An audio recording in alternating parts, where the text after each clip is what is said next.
ಆತ್ಮೀಯ ವಿದ್ಯಾರ್ಥಿಗಳೇ, ಈ ದಿನ ನಾವು 8ನೇ ತರಗತಿಯ ಅಧ್ಯಾಯವಾದ ಬಲ ಮತ್ತು ಒತ್ತಡವನ್ನು ವಿವರಣೆ ಕೊಡ್ತಾ ಇದ್ದೀನಿ. ಎಲ್ರಿಗೂ ಬೆಳಗಿನ ಶುಭೋದಯಗಳು. ಇಲ್ಲಿ ಕೇಳಿ, ಯಾವುದೇ ಒಂದು ವಸ್ತುವನ್ನು ಚಲಿಸುವಂತೆ ಮಾಡಲು ಒಂದು ಬಾಲ್ ಇದೆ, ವಾಲಿಬಾಲ್.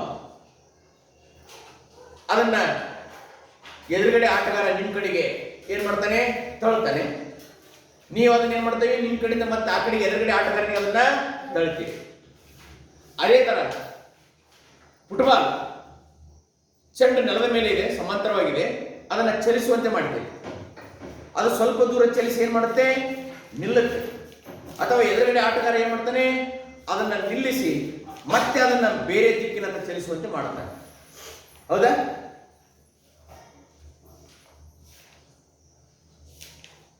ಹಾಗಾದ್ರೆ ವಸ್ತು ಚಲಿಸುವಂತೆ ಮಾಡಲು ಒಂದು ನಾವು ಏನಾದ್ರೂ ಅದ್ರ ಮೇಲೆ ಒತ್ತಡವನ್ನು ಹಾಕಲೇಬೇಕು ತಾನೆ, ಹೌದಾ?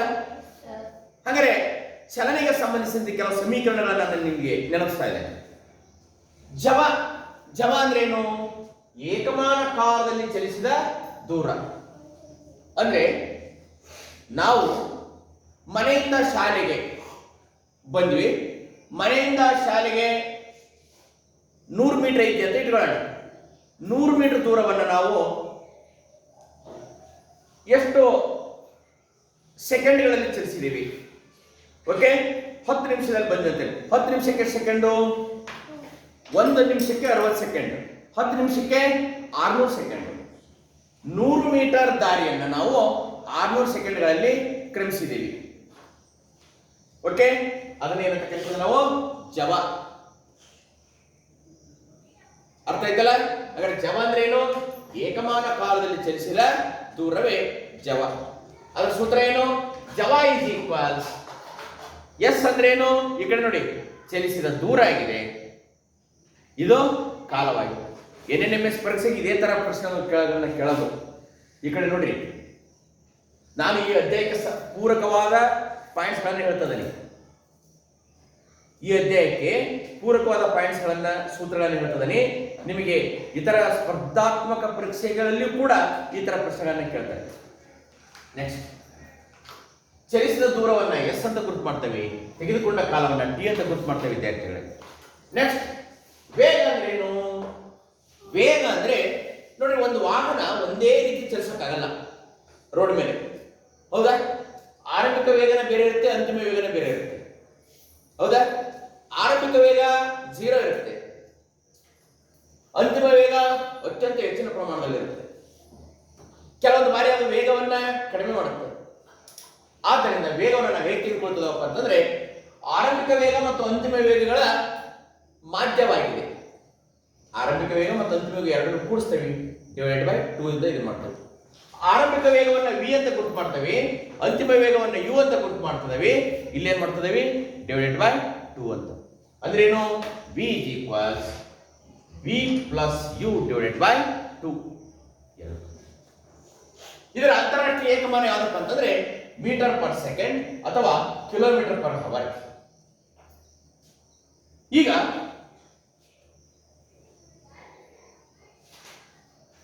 ವಾಹನ ಎಲ್ಲಾ ಸಮಯದಲ್ಲಿ ಒಂದೇ ವೇಗದಲ್ಲಿ ಇರೋದಿಲ್ಲ. ಹೈವೇ ಇತ್ತಂದ್ರೆ ಸ್ಪೀಡ್ ಚಲಿಸುತ್ತೆ, ಅದೇ ಹಳ್ಳಿಗಾಡಿನ ರಸ್ತೆ ಇತ್ತಂತಂದ್ರೆ ವಾಹನ ನಿಧಾನವಾಗಿ ಚಲಿಸುತ್ತೆ. ವೇಗದಲ್ಲಿ ಬದಲಾವಣೆ ಇರ್ತಾನೆ, ಹೌದಾ? ವೇಗದಲ್ಲಿ ಏನಾಯ್ತು? ಬದಲಾವಣೆ.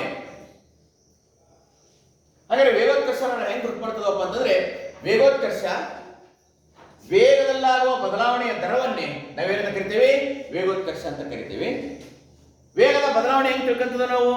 ಅಂತಿಮ ವೇಗದಲ್ಲಿ ಆರಂಭಿಕ ವೇಗವನ್ನ ಕಳೀತದೇವೆ, ಓಕೆ, ಕಾಲದಿಂದ ಭಾಗಿಸ್ತೇವೆ. ಆದ್ದರಿಂದ ವೇಗೋತ್ಕರ್ಷದ ಸೂತ್ರ A is equals V minus U /t.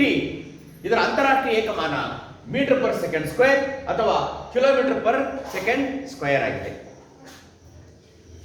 ವಿದ್ಯಾರ್ಥಿಗಳು, ಈಗ ನಾನು ನಿಮಗೆ ಕೆಲವೊಂದು ಉದಾಹರಣೆ ಕೊಡ್ತದೆ. ಒಂದು ಚೆಂಡನ್ನು ಹಿಂಗೆ ನೆಲದ ಮೇಲೆ ತಳಕ್ಕೆ ಎಂತ ಹೋಗೋದು ಚೆಂಡನ್ನು, ಹೌದಾ? ಅದು ಚಲಿಸ್ಬೇಕು ಅಂತಂದ್ರೆ ನಾವು ಅದರ ಮೇಲೆ ಏನು ಹಾಕ್ಬೇಕು? ಬಲವನ್ನ ಹಾಕ್ತಾನೇ ಇರಬೇಕು. ಓಕೆ, ಚಲಿಸ್ಬೇಕು ಅಂದ್ರೆ ಬಲ ಹಾಕಿದ್ವಿ. ಅದನ್ನ ನಿಲ್ಲಿಸ್ಬೇಕು ಅಂತಂದ್ರೆ ಏನು ಮಾಡಬೇಕು? ಅದರ ವಿರುದ್ಧವಾಗಿ ಬಲ ಹಾಕ್ಬೇಕು. ಚಲನೆಗೆ ವಿರುದ್ಧವಾಗಿ ಬಲ ಹಾಕ್ಬೇಕು. ಹೌದಾ? ಓಕೆ, ಇನ್ನೊಂದು ಉದಾಹರಣೆ ಕೊಡ್ತೇನೆ.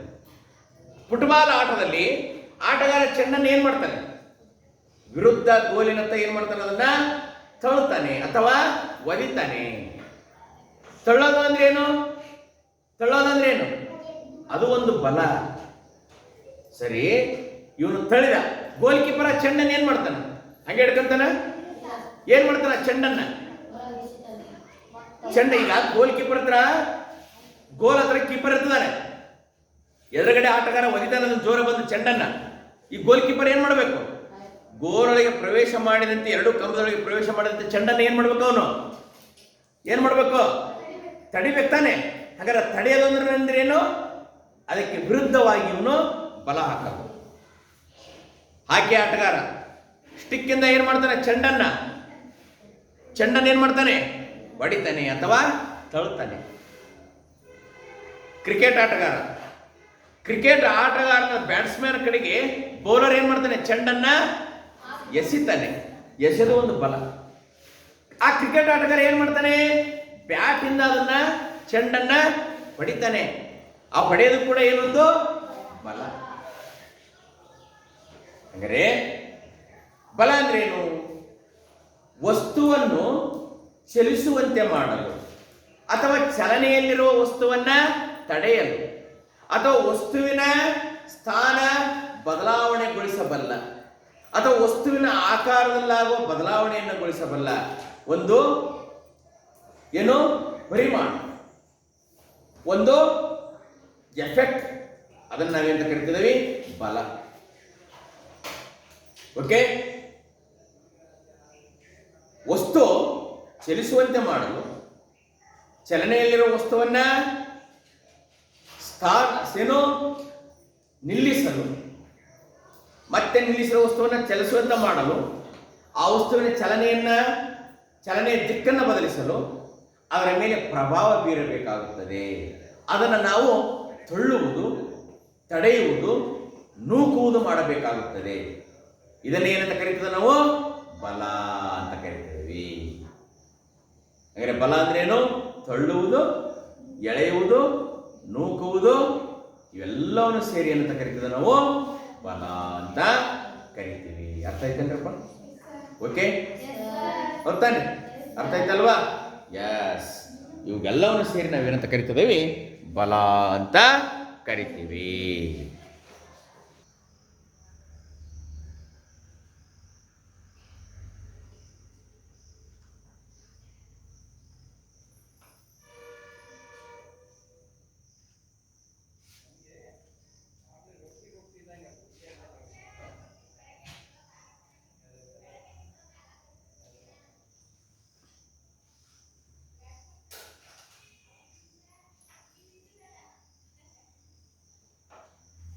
ಓಕೆ, ಅಲ್ಲಿರ್ತಕ್ಕಂಥ ಸೂತ್ರಗಳನ್ನು ನೀವು ಬರೆದುಕೊಳ್ಳಿ.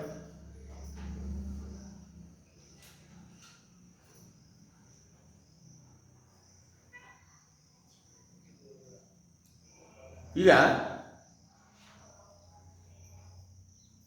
ಜವ ಈಸ್ ಈಕ್ವಲ್ಸ್ ಚಲಿಸಿದ ದೂರ ಡಿವೈಡೆಡ್ ಬೈ ಕಾಲ.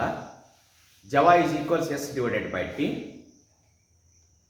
ವೇಗ v is equals v plus u divided by 2. ವೇಗೋತ್ಕರ್ಷ a is equals v minus u divided by t. ಜವ ಮತ್ತು ವೇಗದ ಏಕಮಾನ ಒಂದೇ ಆಗಿದೆ.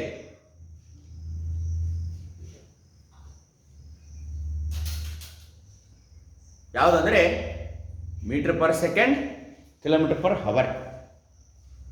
ಜವ ಮತ್ತು ವೇಗದ ಏಕಮಾನ ಏನಾಗಿದೆ? ಒಂದೇ ಆಗಿದೆ. Metre per second, kilometre per hour.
Okay ವಿದ್ಯಾರ್ಥಿಗಳೇ, ಎಲ್ಲರೂ ನಿಮ್ಮ ಪುಸ್ತಕದ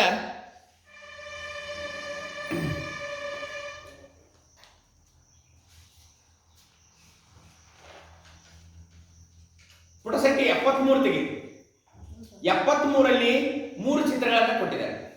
ಎ ಏನಿದೆ? ಗೋಲ್ ಕೀಪರ್. ಎ ಏನಿದೆ ಹೇಳಿ ನೋಡೋಣ. ಗೋಲ್ ಕೀಪರ್ ಚೆಂಡನ್ನ ತಡೆಯುತ್ತಿರುವುದು. ತಡೆ ಅದು ಒಂದು ಬಲ ತಾನೆ. ಓಕೆ, ಮತ್ತೇನು ಹೇಳ್ರಿ? ಹಾಕಿ ಆಟಗಾರ ಚೆಂಡನ್ನ ಹೊಡೆಯುತ್ತಿರೋದು. ಮತ್ತೆ ಕ್ಷೇತ್ರ ರಕ್ಷಕ ಚೆಂಡನ್ನ ತಡೆಯುವುದು. ಹಂಗಾರೆ ಬಲ ಅಂದ್ರೆ ಏನಪ್ಪಾ ಅಂತಂದ್ರೆ ವಸ್ತುವನ್ನ ಎಳೆಯುವುದು, ತಳ್ಳುವುದು, ನೂಕುವುದು, ತಡೆಯುವುದು, ಇವುಗಳನ್ನ ಏನಂತ ಕರೀತಾರೆ? ಬಲ ಅಂತ ಕರೀತಾರೆ. ಓಕೆ, ಬಲ ಅಂದ್ರೇನು?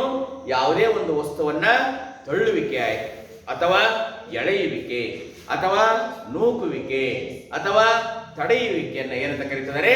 ಬಲ ಅಂತ ಕರೀತಾರೆ. ಇಲ್ಲಿ ಅಲ್ಲಿ ಒಂದು ಕೋಷ್ಟಕ ಕೊಟ್ಟಿದೆ ನೋಡಿ ವಿದ್ಯಾರ್ಥಿ. ಏನಪ್ಪಾ ಅಂತಂದ್ರೆ ಕೋಷ್ಟಕ 8.1 73ನೇ ಪುಟದಲ್ಲಿ ಐತೆ. ಇಲ್ಲ ನಾನು ನಿಮಗೆ ಪ್ರಶ್ನೆ ಕೇಳ್ತೀನಿ, ಉತ್ತರ ಹೇಳಬೇಕು. ಪುಸ್ತಕ ಚಲಿಸುವಂತೆ ಮಾಡಲು ಒಂದು ಮೇಜಿನ ಮೇಲೆ ಪುಸ್ತಕ ಇಟ್ಟಿದ್ದಾವೆ. ಚಲಿಸುವಂತೆ ಮಾಡಲು ಅದನ್ನ ಏನ್ ಮಾಡ್ಬೇಕು?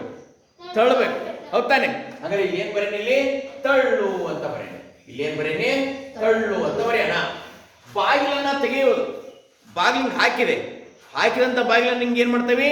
ತೆರಿತದೆ. ಅವಾಗ ಏನ್ ಮಾಡ್ಬೇಕು? ಅದನ್ನ ತಳ್ಳಬೇಕೇನು ಎಳಿಬೇಕು? ಅದನ್ನ ತಳ್ಳಬೇಕು ಅಥವಾ ಎಳಿಬೇಕು. ಒಳಗಿದ್ವಿ ಅಂತಂದ್ರೆ ಅದನ್ನ ಹಿಂಗೆ ಎಳಿತದೆ, ಹೊರಗಿದ್ವಿ ಅಂದ್ರೆ ಅದನ್ನ ತಳ್ಳುತ್ತದೆ. ಹೌದಾ? ಇಲ್ಲಿ ಎಳೆ ಅಂತ ಬರೀತಾರೆ. ಎಳೆಯುವುದು. ಬಾವಿಯಿಂದ ನೀರನ್ನ ತೆಗೆಯೋದು. ಕೆಳಗಿಂದ ನೀರನ್ನ ಏನ್ ಮಾಡ್ತೇವೆ? ಮೇಲಕ್ಕೆ ಎತ್ತದ. ಹೋಗ್ತಾನೆ, ಎತ್ತಿದಾಗ ಬರುತ್ತಾನೆ. ಬಕೆಟ್ನಿಂದ ಬಾವಿಲಿರ್ತಕ್ಕಂಥ ನೀರನ್ನ ಕೊಡದಿಂದ ಏನ್ ಮಾಡ್ತೇವೆ? ಮೇಲಕ್ಕೆ ಎತ್ತದ. ಹೌದನಪ್ಪ? ಇಲ್ಲೇನ್ ಬರೋಣ? ಮೇಲಕ್ಕೆತ್ತುವುದು. ಮೇಲಕ್ಕೆ ಎತ್ತುವುದು. ಮೇಜಿನ ಡ್ರಾ ತೆರೆಯುವುದು. ಡ್ರಾ, ಮೇಜಿನ ಡ್ರಾ ಇರುತ್ತೆ, ಹಿಂಗ್ ತೆರಿತದವಿ. ಅದೇನದು? ಎಳಿತದವೇನು ಹಾಕ್ತದವ? ಅದು ನುಗ್ತದವ. ಎಳೆಯದು. ಏನ್ ಮಾಡೋದು? ಎಳೆ. ಈ ರೀತಿ ಹಲವಾರು ಉದಾಹರಣೆಗಳನ್ನ ಕೊಟ್ಟಿದ್ದಾರೆ. ಓಕೆ, ಅಲ್ಲಿ ಕೋಷ್ಟಕ ಐತಿ ನೋಡ್ರಿ. ಏನಂತ ಐತಿ? ತಳ್ಳೋದು, ಎಳೆಯೋದು ಅಂತ ಇದೆ. ಮೇಜಿನ ಮೇಲಿರ್ತಕ್ಕಂಥ ಪುಸ್ತಕವನ್ನ ಏನ್ ಮಾಡೋದು? ಎಳೆಯೋದು, ತಳ್ಳೋದು. ಚಲಿಸುವಂತೆ ಮಾಡಲು ಅದನ್ನ ಏನ್ ಮಾಡ್ಬೇಕು? ತಳ್ಳಬೇಕು. ಬಾಗಿಲನ್ನ ತೆಗೆಯುವುದು ಅಥವಾ ಮುಚ್ಚುವುದು. ಏನ್ ಮಾಡೋದಲ್ಲಿ? ತಳ್ಳುವುದು ಮತ್ತು ಎಳೆಯುವುದು ಎರಡು ಇದೆ. ಆ ಒಂದು ಬಕೆಟ್ ನೀರನ್ನ ಬಾವಿಯಿಂದ ಮೇಲಕ್ಕೆ ಎತ್ತುವುದು. ಬ್ಯಾಟ್ಸ್ಮನ್ ಕ್ರಿಕೆಟ್ ಚೆಂಡನ್ನ ಹೊಡೆಯುವುದು. ಓಕೆ, ತುಂಬಿರುವ ಗಾಳಿಯನ್ನು ಚಲಿಸುವಂತೆ ಮಾಡುವುದು. ಇವೆಲ್ಲವೂ ಕೂಡ ಉದಾಹರಣೆಗಳು ಆಗಿದ್ದಾವೆ. ಹಾಗಾದ್ರೆ ಬಲ ಅಂದ್ರೆ ಏನಂತ ನಮಗೆ ಅರ್ಥ ಆಯ್ತು. ಬಲ ಅಂದ್ರೆ ಏನಪ್ಪಾ ಅಂತಂದ್ರೆ, ಬಲ ಅಂದ್ರೆ ಏನು? ಬಲ ಅಂದ್ರೆ ತಳ್ಳುವಿಕೆ, ಎಳೆಯುವಿಕೆ, ನೂಕುವಿಕೆ ಮುಂತಾದ ಪ್ರಕ್ರಿಯೆಗಳನ್ನ ಏನಂತ ಕರಿತದ? ನಾವು ಬಲ ಅಂತ ಕರಿತದವಿ. ಅರ್ಥ ಆಯ್ತಾ? ಈಗ ಬರ್ಕರಿ. ಬಲ ಎಂದರೇನು? ಬರ್ಕಡ್ರಿ, ಪ್ರಶ್ನೆ ಬರ್ಕಡ್ರಿ. ಬಲ ಎಂದರೇನು? ಬರ್ಕಳಿ. ವಸ್ತುವಿನ ಬರ್ಕಳಿ. ವಸ್ತುವಿನ ಬಲ ಎಂದರೇನು? ಒಂದು ಉದಾಹರಣೆ ಬರ್ಕಳಿ. ಬಲ ಎಂದರೇನು? ಓಕೆ, ಬಲ ಎಂದರೇನು? ಬರ್ಕಳಿ. ಬಲ ಎಂದರೇನು ಅಂತ ಪ್ರಶ್ನೆ ಬರ್ಕೊಂಡ್ರೆ? ಓಕೆ, ಬರ್ಕಳಿ. ವಸ್ತುವಿನ ತಳ್ಳುವಿಕೆ ಅಥವಾ ಎಳೆಯುವಿಕೆಯನ್ನು ವಸ್ತುವಿನ ತಳ್ಳುವಿಕೆ ಅಥವಾ ಎಳೆಯುವಿಕೆಯನ್ನು ಬಲ ಎನ್ನುವರು. ವಸ್ತುವಿನ ತಳ್ಳುವಿಕೆ ಅಥವಾ ಎಳೆಯುವಿಕೆಯನ್ನ ಬಲ ಎನ್ನುವರು.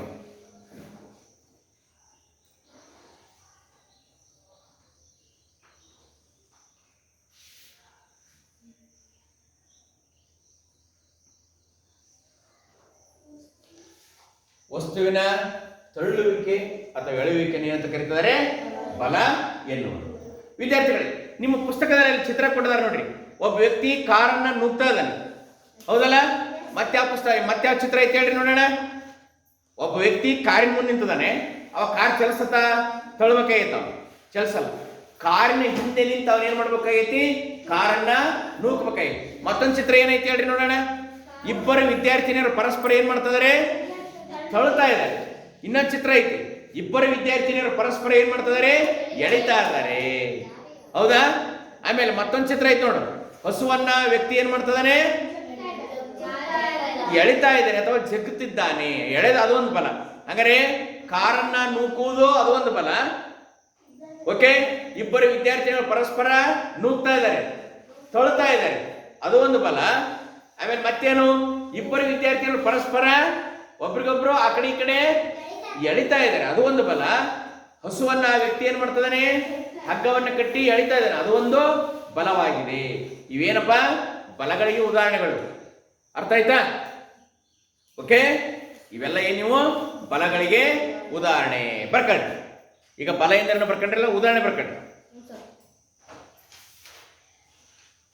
ಕಾರನ್ನ ನೂಕುವುದು, ಕಾರನ್ನ ನೂಕುವುದು,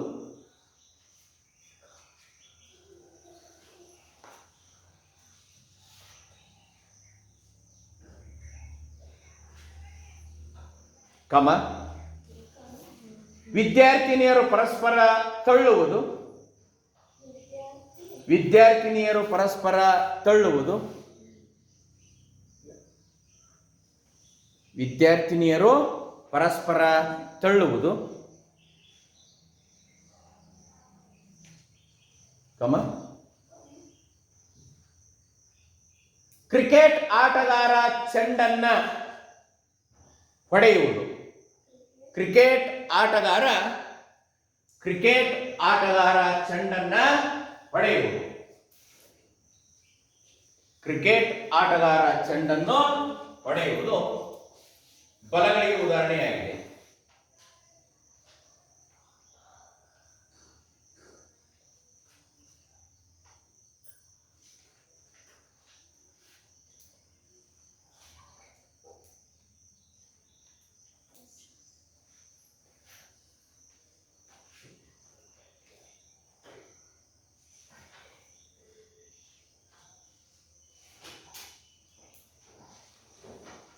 ನೋಡಿ, ಹಾಗಾದ್ರೆ ಬಲ ಯಾವಾಗ ಪ್ರಯೋಗಿಸಲ್ಪಡುತ್ತದೆ ಬರ್ಕಳಿ ಪ್ರಶ್ನೆ.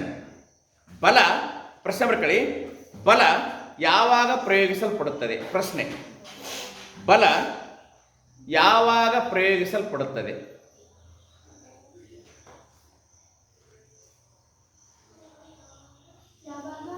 ಬಲ ಯಾವಾಗ ಪ್ರಯೋಗಿಸಲ್ಪಡುತ್ತದೆ?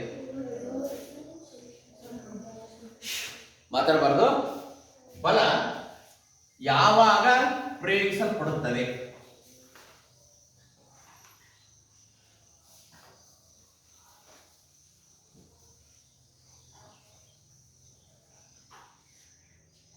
ಬಲ ಯಾವಾಗ ಪ್ರಯೋಗಿಸಲ್ಪಡುತ್ತದೆ?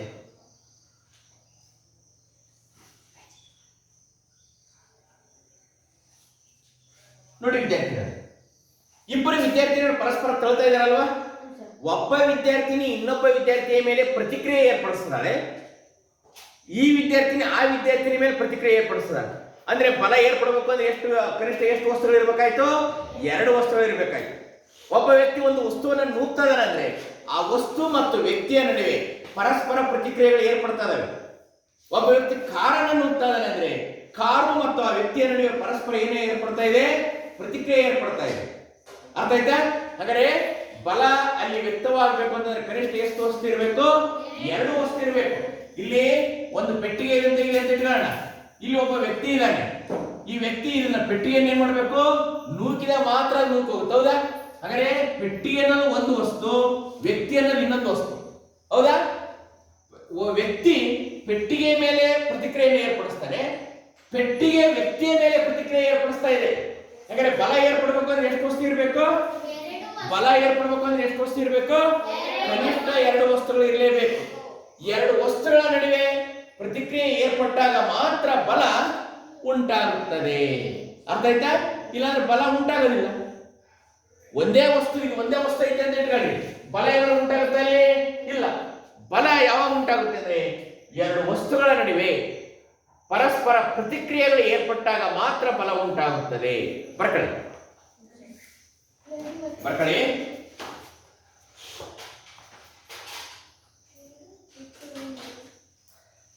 ಬಲ ಪ್ರಯೋಗವಾಗ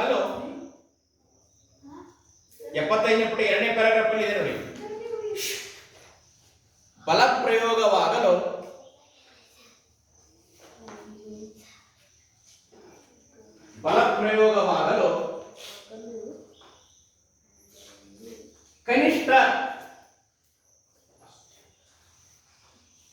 ಬಲ ಪ್ರಯೋಗವಾಗಲು ಕನಿಷ್ಠ ಎರಡು ವಸ್ತುಗಳ ಪರಸ್ಪರ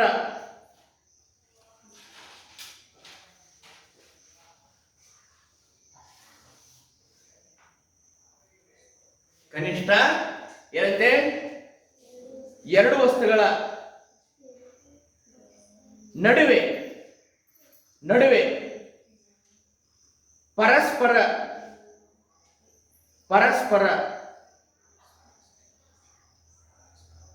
ಪ್ರತಿವರ್ತನೆ ಏರ್ಪಡಬೇಕು. ಪರಸ್ಪರ ಏನಾಗಬೇಕು? ಪ್ರತಿವರ್ತನೆ ಏರ್ಪಡಬೇಕು. ಪರಸ್ಪರ ಪ್ರತಿವರ್ತನೆ ಏರ್ಪಡಬೇಕು.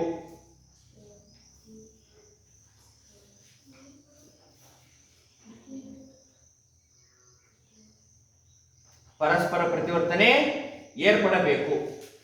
ಉದಾಹರಣೆ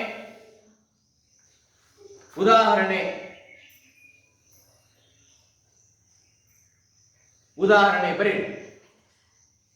ಹಸು ಮತ್ತು ವ್ಯಕ್ತಿ ಒಬ್ಬರನ್ನೊಬ್ಬರು ಎಳೆಯುತ್ತಿದೆ. ಉದಾಹರಣೆ ಇಲ್ಲಿ ನೋಡಿ, ಹಸು ಮತ್ತು ವ್ಯಕ್ತಿ. ಉದಾಹರಣೆ, ಹಸು ಮತ್ತು ವ್ಯಕ್ತಿ ಪರಸ್ಪರ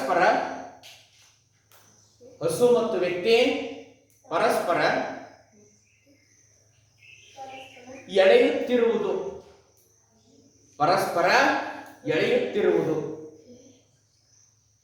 ಹಸು ಮತ್ತು ವ್ಯಕ್ತಿ ಪರಸ್ಪರ ಎಳೆಯುತ್ತಿರುವುದು. ಎರಡನೇ ಉದಾಹರಣೆ ಬರ್ತದೆ.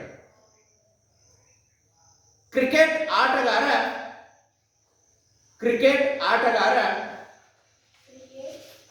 ಆಟಗಾರ ಚೆಂಡನ್ನು ಹೊಡೆಯುತ್ತಿರುವುದು.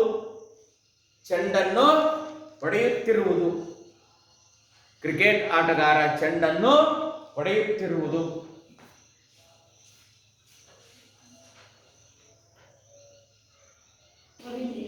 ವಿದ್ಯಾರ್ಥಿಗಳೇ, ಇಲ್ಲಿ ಒಂದು ಪೆಟ್ಟಿಗೆ ಇದೆ. ಇಲ್ಲೇನಿದೆ? ಪೆಟ್ಟಿಗೆ ಇದೆ. ಅದು ನೆಲಕ್ಕೆ ಸಮತಟ್ಟಾಗಿದೆ. ಇಲ್ಲಿ ಒಬ್ಬ ವ್ಯಕ್ತಿ ಅದನ್ನು ನೂಗ್ತಾ ಇದ್ದಾನೆ. ಒಬ್ಬ ವ್ಯಕ್ತಿ ಅಥವಾ ನೀವೇ ಅಂತ ಇಟ್ಕೊಳ್ಳಿ, ನೂಗ್ತಾ ಇದ್ದಾನೆ. ಬಹಳ ಹೆಚ್ಚು ಬಲ ಪ್ರಯೋಗಿಸಿದಾಗ ಮಾತ್ರ ಸ್ವಲ್ಪ ಮುಂದಕ್ಕೆ ಹೋಗುತ್ತೆ. ಅವನೇನ್ ಮಾಡ್ತಾನೆ? ಇನ್ನೊಬ್ಬ ಸ್ನೇಹಿತನನ್ನ ಕರೀತಾನೆ. ಇನ್ನೊಬ್ಬ ಸ್ನೇಹಿತ ಏನ್ ಮಾಡ್ತಾನೆ? ಇಬ್ರು ಸೆಕೆಂಡ್ ಆ ಪೆಟ್ಟಿಗೆಯನ್ನ ಮತ್ತೆ ಮುಂದಕ್ಕೆ ದೂಡ್ತಾನೆ. ಆಗ ಆ ವಸ್ತು ಹೆಚ್ಚು ವೇಗದಿಂದ ಮುಂದಕ್ಕೆ ತಳ್ಳಲ್ಪಡುತ್ತದೆ ಅಥವಾ ಚಲಿಸುತ್ತದೆ. ಇನ್ನೊಂದು ದಾರಿ ಕೊಡ್ತಾನೆ. ಇಲ್ಲಿ ಹಗ್ಗ ಜಗ್ಗಾಟದ ಪಂದ್ಯ ನಡೀತಾ ಇದೆ. ಈ ಕಡೆಗೆ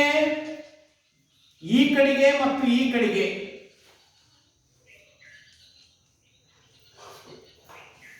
ಹಗ್ಗ ಜಗ್ಗಾಟ ಪಂದ್ಯ ನಡೀತಾ ಇದೆ ಎಂದು ಭಾವಿಸಿ ಚಿತ್ರದಲ್ಲಿ ಕೊಟ್ಟಿದ್ದಾರೆ.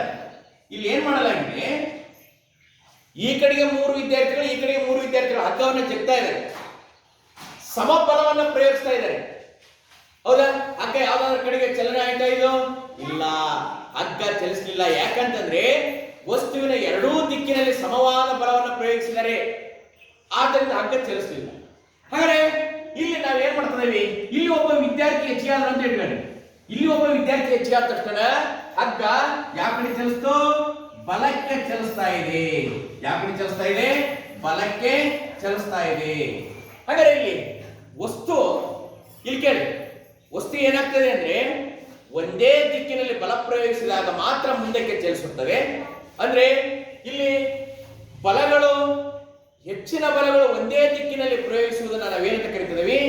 ಬಲಗಳ ಒಟ್ಟಾಗುವಿಕೆ ಅಂತ ಕರಿತೀವಿ. ಬಲಗಳ ಒಟ್ಟಾಗುವಿಕೆ ಅಂದ್ರೆ ಏನು? ಬಲಗಳ ಒಟ್ಟಾಗುವಿಕೆ. ಬಲಗಳ ಒಟ್ಟಾಗುವಿಕೆ ಅಂದ್ರೆ ಏನಪ್ಪಾ ಅಂತಂದ್ರೆ ಒಂದೇ ದಿಕ್ಕಿನಲ್ಲಿ ಹೆಚ್ಚು ಬಲಗಳು ಪ್ರಯೋಗಿಸುವುದನ್ನು ನಾವೇನಂತ ಕರಿತೀವಿ? ಬಲಗಳ ಒಟ್ಟಾಗುವಿಕೆ ಅಂತ ಕರಿತೇವೆ. ಆಗ ವಸ್ತು ಮುಂದಕ್ಕೆ ಚಲಿಸುತ್ತದೆ. ಒಂದೇ ವಸ್ತುವಿನ ಮೇಲೆ ಆ ವಸ್ತುವಿನ ಎರಡೂ ದಿಕ್ಕಿನತ್ತ ಅಂದ್ರೆ ವಿರುದ್ಧ ದಿಕ್ಕುಗಳತ್ತ ಬಲ ಪ್ರಯೋಗಿಸಿದಾಗ ಆ ವಸ್ತು ನಿಶ್ಚಲವಾಗಿರುತ್ತದೆ, ಚಲನೆಯಲ್ಲಿರುವುದಿಲ್ಲ. ಒಂದು ವೇಳೆ ಆ ವಸ್ತು ಚಲಿಸಬೇಕು ಅಂತಂದ್ರೆ ಏನಾಗಬೇಕು? ಒಂದ್ ಕಡೆಗೆ ಹೆಚ್ಚಿಗೆ ಬಲ ಇರಬೇಕು, ಇನ್ನೊಂದ್ ಕಡೆಗೆ ಕಡಿಮೆ ಬಲ ಇರಬೇಕು. ಹೌದಾ? ಹಾಗಾದ್ರೆ ಇಲ್ಲಿ ಬಲದ ಹಾಗಾದ್ರೆ ಎಷ್ಟು ಬಲ ಅಂತ ಕರಿತಿದ್ದೇವೆ ಇಲ್ಲಿ? ಎರಡೂ ಕಡೆಯಿಂದ ನಾವೇನು ಬಲ ಆಗ್ತದವಲ್ಲ, ಇದರ ವ್ಯತ್ಯಾಸವೇ ಪ್ರಯೋಗವಾದ ಬಲ ಆಗಿರುತ್ತದೆ. ಅರ್ಥ ಆಯ್ತಲ್ಲ? ಹಾಗಾದ್ರೆ ಇಲ್ಲಿ ವಸ್ತು ಚಲಿಸಬೇಕು ಅಂತಂದ್ರೆ ಓಕೆ,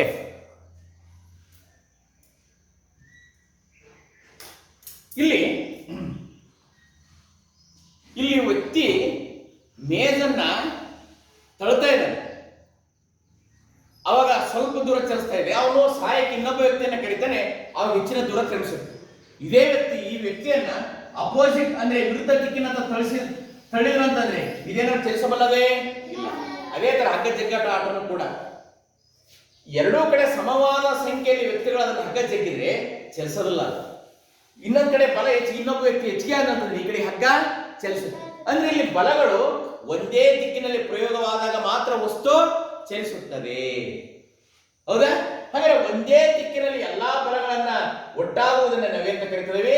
ಬಲಗಳು ಒಟ್ಟಾಗುವಿಕೆ ಅಂತ ಕರೀತಾರೆ. ಹೌದಾ? ಹಾಗಾದ್ರೆ ಬಲ ಏನು ಒಳಗೊಂಡಿದೆ? ದಿಕ್ಕನ್ನ ಒಳಗೊಂಡಿದೆ. ಬಲ ಏನನ್ನು ಒಳಗೊಂಡಿದೆ? ದಿಕ್ಕನ್ನ ಒಳಗೊಂಡಿದೆ. ಈಗ ಒಂದು ವಸ್ತುವಿನ ಮೇಲೆ ವಿರುದ್ಧ ದಿಕ್ಕಿನಂತ ಬಲಗಳು ಪ್ರಯೋಗವಾದರೆ, ಹೌದಾ? ಹಾಗಾದ್ರೆ ಅದನ್ನ ಏನಂತ ಕರಿತೇವೆ? ವಿರುದ್ಧ ದಿಕ್ಕಿನಲ್ಲಿ ಬಲ ಪ್ರಯೋಗವಾದರೆ ಫಲಿತ ಬಲ ಏನಾಗಿರುತ್ತೆ ಅಂತಂದ್ರೆ ಎರಡೂ ಬಲಗಳ ನಡುವಿನ ವ್ಯತ್ಯಾಸವಾಗಿದೆ. ವ್ಯತ್ಯಾಸ ಅಂದ್ರೆ ಏನು? ಈ ಕಡೆಗೆ ಹೆಚ್ಚಿಗೆ ಬಲ ಪ್ರಯೋಗವಾಗಿದೆ, ಈ ಕಡೆಗೆ ಕಡಿಮೆ ಬಲ ಪ್ರಯೋಗವಾಗಿದೆ. ಇದನ್ನ ಇದರಿಂದ ಮೈನಸ್ ಮಾಡಿದಾಗ ಯಾವ ಕಡೆಗೆ ಹೆಚ್ಚಿಗೆ ಬರುತ್ತಲ್ಲ ಆ ಕಡೆಗೆ ಚಲಿಸ್ತದೆ. ಅರ್ಥ ಆಗುತ್ತಲ್ಲ? ಇದನ್ನ ಏನಂತ ಕರೀತಾರೆ? ಅಂದರೆ ವ್ಯತ್ಯಾಸ ಬಲ ಅಂದ್ರೆ ಏನು? ಎರಡು ವಸ್ತುಗಳ ಮೇಲೆ ವಿರುದ್ಧ ದಿಕ್ಕಿನಲ್ಲಿ ಬಲ ಪ್ರಯೋಗವಾದರೆ ಫಲಿತ ಬಲ ಆ ಎರಡೂ ಬಲಗಳ ನಡುವಿನ ವ್ಯತ್ಯಾಸವಾಗಿರುತ್ತದೆ. ಹಾಗಾದರೆ ಬಲ ಏನನ್ನು ಒಳಗೊಂಡಿದೆ? ದಿಕ್ಕು ಮತ್ತು ಪರಿಮಾಣವನ್ನು ಎರಡನ್ನೂ ಒಳಗೊಂಡಿದೆ. ಬಲ ಏನನ್ನು ಒಳಗೊಂಡಿದೆ? ದಿಕ್ಕು ಮತ್ತು ಪರಿಮಾಣ. ದಿಕ್ಕು ಮತ್ತು ಪರಿಮಾಣ ಎರಡನ್ನೂ ಒಳಗೊಂಡಿದೆ. ಎರಡನ್ನೂ ಕೂಡ ಏನು ಹೊಂದಿದೆ? ಒಳಗೊಂಡಿದೆ. ಹಾಗಾದ್ರೆ ದಿಕ್ಕು ನೋಡಿ, ದಿಕ್ ಚೇಂಜ್ ಮಾಡಿದ್ರೆ ಬಲ ಇದು ಬೇರೆ ಆಗುತ್ತೆ. ಹೌದಾನೆ? ಹೇಗೆ? ಈಗ ಒಂದು ಫುಟ್ಬಾಲ್ ಕಾಲಿನ ಒದಿತಿದ್ದಾರೆ, ಎದುರುಗಡೆ ಆಟಗಾರ ಏನ್ ಮಾಡ್ತಾನೆ? ಕಾಲಿಗೆ ಒದ್ದಾಗ ಒಂಥರ ವೇಗ ಇರ್ತೈತಿ, ಸ್ಪೀಡ್ ಇರ್ತೈತಿ. ಹೌದಾ? ಒಂದು 60 ಮೀಟರ್ ಪರ್ ಹವರ್ ಐತೆ ಅಂತ ಇಟ್ಕೊಳ್ಳೋಣ, 60 ಕಿಲೋಮೀಟರ್ ಪರ್ ಹವರ್ ಐತೆ ಅಂತ ಇಟ್ಕೊಳ್ಳೋಣ. ಎದುರುಗಡೆ ಆಟಗಾರ ಅದನ್ನ ದಿಕ್ ಚೇಂಜ್ ಮಾಡ್ತಾನೆ, ಅದು ಕಾಲು ಕೊಟ್ಟು ಅವಾಗ ವೇಗ ಕಡಿಮೆ ಆಕತಿ, ಹೆಚ್ಚಿಗೆ ಆಕತ್ತೆ? ಕಡಿಮೆ ಆಕತಿ. ದಿಕ್ ಚೇಂಜ್ ಮಾಡೋದ್ರಿಂದ ಬಲ ಕಡಿಮೆ ಆಯ್ತಾ? ಆಮೇಲೆ ಪರಿಮಾಣ, ಜೋರ ಹೊಡೆದಾಗ ಒಂಥರ ವೇಗ ಹೋಗತ್ತೆ, ನಿಧಾನ ಹೊಡೆದಾಗ ಮತ್ತೊಂಥರ ವೇಗಕ್ಕೆ ಹೋಗತ್ತೆ, ಅದು ಪರಿಮಾಣ. ಹಾಗಾದ್ರೆ ದಿಕ್ಕು ಮತ್ತು ಪರಿಮಾಣ ಎರಡನ್ನೂ ಚೇಂಜ್ ಮಾಡಿದಾಗ ಏನ್ ಚೇಂಜ್ ಆಗುತ್ತೆ? ಬಲ ಚೇಂಜ್ ಆಗುತ್ತೆ ಅಥವಾ ಬದಲಾಗುತ್ತೆ. ಅರ್ಥ ಆಯ್ತಾ? ಬರ್ಕಟ್ಟಿ.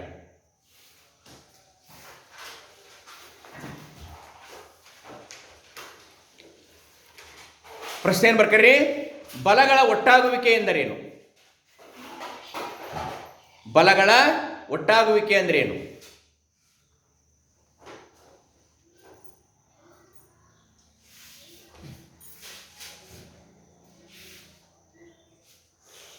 ಬಲಗಳ ಒಟ್ಟಾಗುವಿಕೆ ಅಂದ್ರೇನು?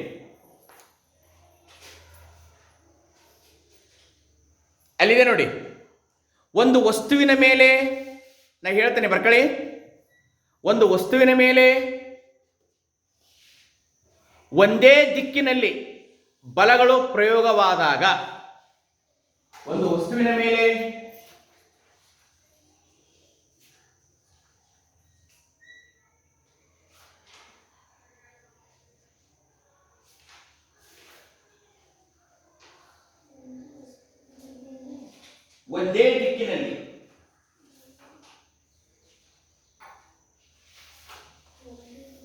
ಒಂದೇ ದಿಕ್ಕಿನಲ್ಲಿ ಬಲಗಳು ಪ್ರಯೋಗಿಸಿದಾಗ, ಇದು ಉದಾಹರಣೆ ಏನು? ಅವ್ರಿಗೆ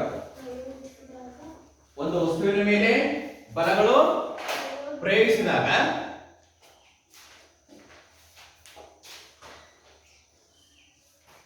ಬಲಗಳು ಒಟ್ಟಾಗುವಿಕೆ ಎನ್ನುವರು.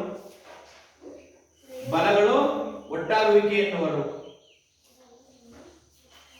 ಇದಕ್ಕೆ ಉದಾಹರಣೆ ಇಷ್ಟೇ. ಎಲ್ಲಿಗೆ ಬಲಗಳು ಒಟ್ಟಾಗುವಿಕೆ ಎನ್ನುವರು. ಉದಾಹರಣೆ ಯಾರು ಹೇಳ್ರಿ? ನಾನು ಮಾಡಿದ್ರೆ ಯಾರು ಹೇಳ್ರಿ? ಹೇಳಿ, ಉದಾಹರಣೆ ಹೇಳಿ. ಪೆಟ್ಟಿಗೆಯನ್ನು ಒಂದೇ ದಿಕ್ಕಿನಲ್ಲಿ ತಳ್ಳುವ ಸಂದರ್ಭ. ಓಕೆ, ಸಾಕು, ಒಂದೇ ಉದಾಹರಣೆ.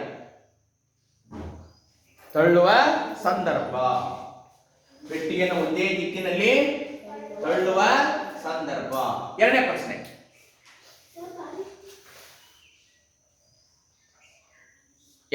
ಏನು? ಫಲಿತ ಬಲ ಎಂದರೇನು? ಫಲಿತ ಬಲ ಎಂದರೇನು?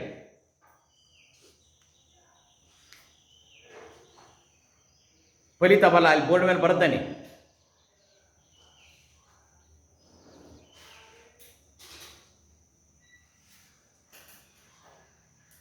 ವಸ್ತುವಿನ ಮೇಲೆ, ಇಲ್ಲಿ ಬುಕ್ಕಲ್ಲಿದೆ ನೋಡಿ, ಫಲಿತ ಬಲ ಎಂದರೇನು?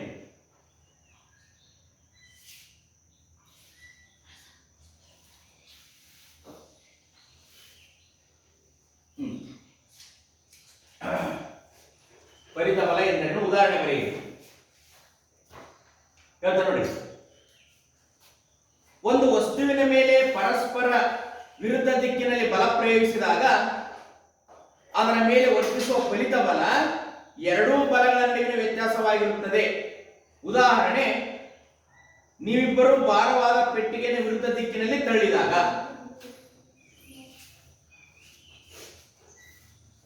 ನೀವಿಬ್ಬರು ಭಾರವಾದ ಪೆಟ್ಟಿಗೆಯನ್ನು ವಿರುದ್ಧ ದಿಕ್ಕಿನತ್ತ ತಳ್ಳಿದಾಗ